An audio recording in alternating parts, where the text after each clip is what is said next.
Hi there, my name is Kieran Gay, and today I'm going to be discussing the TED Talk discussion and the first two TED Talks, Sir Ken Robinson and Shamanda's TED Talks. Sir Ken Robinson discusses the creativity of the education system. The first question is, what is Sir Ken Robinson trying to communicate? Well, he is expressing his concern regarding the current state of the education system and the state of creativity that students are in. What tools does he use to communicate? Well, he uses his voice, his hands, and his posture to communicate.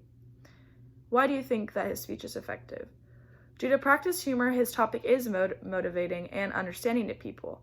A lot of people agree with this topic, and this is a one-way discussion, therefore, it is important, as well as the creativity and education. His humor charms the audience, and the speaker wouldn't hold the attention of the audience if he was bland. How does he connect with his audience through humor? He uses his humor to break his speech into sections. Laughter equals interest, therefore your audience wants to learn more. Utilities humor for attention from the audience. The second video is about Shamanda, and the question is, how does she make her points? I think she delivers her points with a pause and effect kind of method. She'll pause, kind of let you feel and soak in what she's trying to say because it is such a powerful speech. And the second question is, what are TED Talks and what purpose do they serve in our communities? I said that TED Talks are speakers speaking about something innovating in the world that they have either had a personal experience with or that they've studied. I've noticed that a lot are professors or have studied the topic that most do research on the topic anyways, but definitely experiences within the field that they're speaking about. And the purpose, I think, is to educate and display to society things that we don't always talk about. And I think that's super cool and important. The three TED Talks that I watched, the first one I'm going to talk about is one by America Ferrera. It's called My Identity is My Superpower.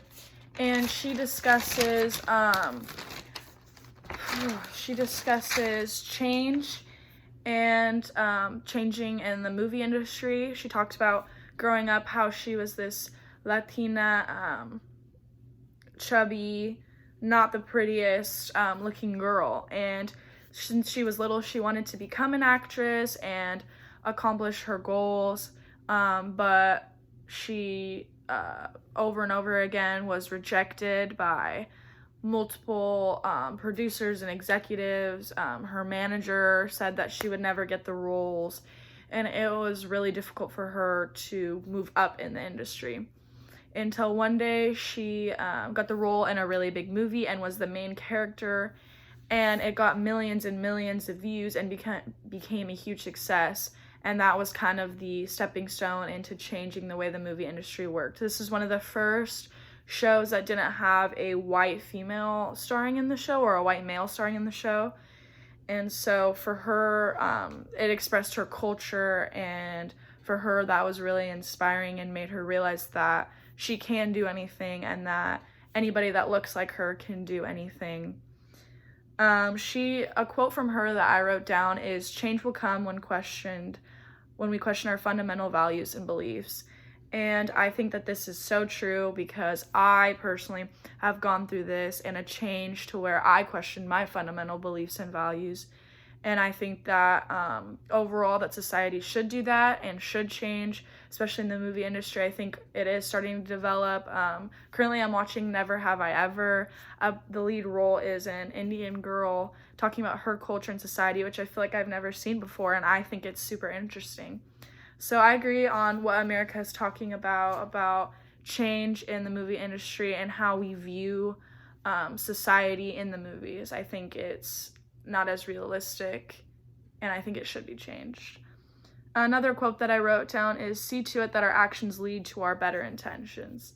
So we can do something and it should be for the best and for the best intentions if we really want to change. And the last thing she said in her speech, which I thought was a good way to leave, was stop resisting and start existing. I feel like society, we fight and fight and fight against something or we avoid something, but really we should just live and exist and enjoy and embrace, I feel like. But yeah, I related to her a lot, not necessarily within the acting field, but just that change should happen and that we should be more active in that. I am a firm believer that change is a good thing and that we should all be a part of that and want to do that. My second video was called, Am I Not Human? Call for Criminal Justice Reform by Marlon Peterson. He talked about that he was arrested for armed robbery. His friends did it in a cafe in the morning, and 2 people ended up dying. So he served, I think, a 10-year sentence. So he was sentenced for a lot longer, but ended up getting on appeal on good behavior. But it was cool to see him do a TED Talk and talk about how his time in prison really changed him, and now he really wants to be an advocate for prison reform. Personally, I'm very interested in prison reform and the criminal justice system. So for me, my last 2 videos I picked kind of relating to that field. I think it's cool that now he is a youth program innovator, trauma expert, and a gun violence prevention advocate. He seemed to be very vocal on gun violence and advocating for that. He said recently he lost 2 friends to gun violence. One was he was just walking home and it was a drive-by shooting towards his friend. And then the other person was just sitting in Miami having breakfast on vacation and he ended up getting shot. He said that I liked the words he used. He said he was a good daddy now and that he's a father and a good person and that he doesn't want to be viewed as garbage. He feels that our criminal justice system should be changed. Definitely should be changed. And that he wants to get out of the revolving door. He feels as though he's viewed as garbage in society, and that we typically view inmates or people incarcerated as less than.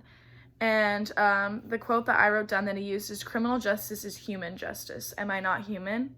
I think that we view the criminal justice separate from the people that's in it when really we should be viewing the feelings and emotions on them. And he also discussed this. So yes, a very good and inspiring video on prison reform.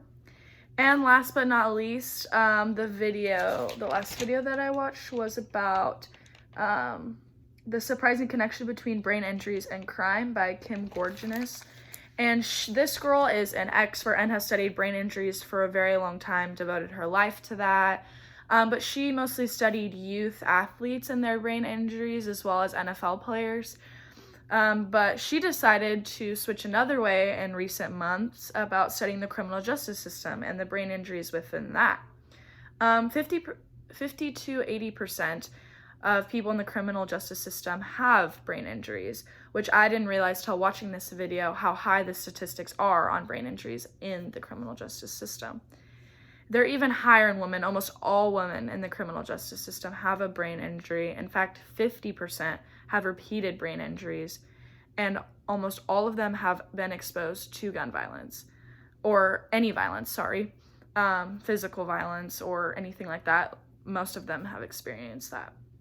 Incarcerated women do have the same risks and same brains, those with injuries, as the same with NFL players that have brain injuries, and the brains look very identical, which for me is crazy because I've watched videos on CTE. I'm also an athlete.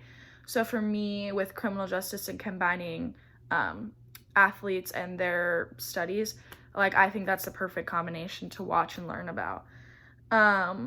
And she's talking about that they're trying to do more to stop the revolving door.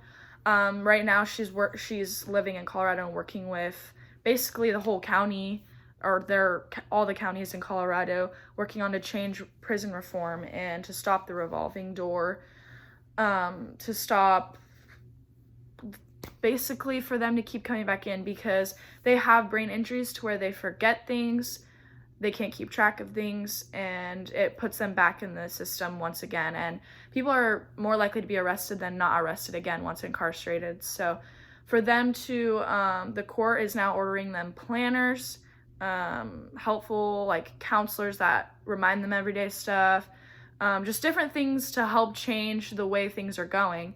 And there was 2 examples of men that this actually worked on, this method worked on. They gave them planners, they gave them help, and now they're living happy lives, and both have jobs now and have made it out fully, and I don't think we'll get arrested again. So I just think that those TED Talks were interesting to me, and I enjoyed watching them.